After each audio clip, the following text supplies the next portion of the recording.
स्वर कोकिला लता जी अब हमारे बीच नहीं हैं।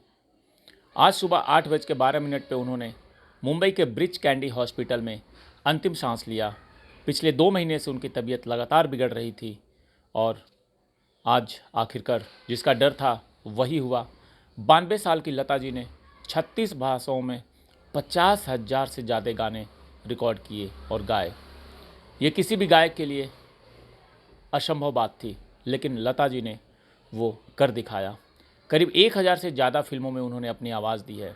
उनकी गायकी चाहे वो पुराने फिल्म हो चाहे नए से नए फिल्म हो, हाल फिलहाल तक वो गाते रहीं और हर गाना लगभग उनका सुपर हिट साबित हुआ।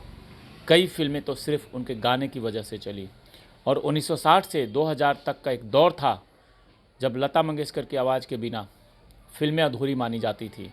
उनकी आवाज़ गानों के हिट होने की गारंटी होती थी और सन 2000 के बाद से उन्होंने फिल्मों में गाना कम कर दिया था। हालांकि कुछ चुनिंदा फिल्मों में ही उन्होंने गाने गाए और आखिरी गाना उनका 2015 में आया था, फिल्म डुन्नोबाई में था। करीब 80 साल से संगीत की दुनिया में सक्रिय लता मंगेशकर का जन्म 28 सितंबर 1929 को इंदौर में हुआ था, मध्य प्रदेश के इंदौर में।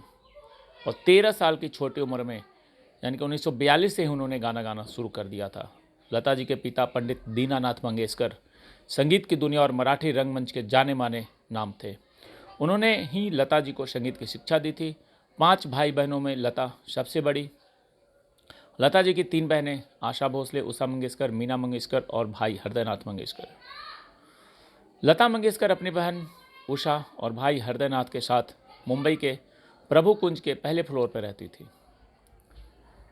आपको बता दें कि 2001 में संगीत की दुनिया में उनके योगदान के लिए भारत का सर्वोच्च नागरिक सम्मान भारत रत्न से नवाजा गया था। इससे पहले भी उन्हें अनगिनत सम्मान और पुरस्कार मिले। पद्म विभूषण, पद्म भूषण, दादा साहेब फाल्के पुरस्कार।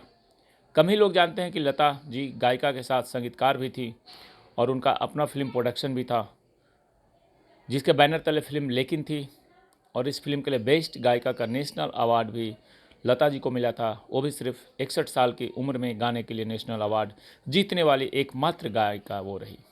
तो लता जी के नाम से अनगिनत कह सकते हैं कि भारत की संगीत की दुनिया के एक ऐसा सितारा जो कि लता जी अब उनकी कमी कोई पूरी नहीं कर सकता।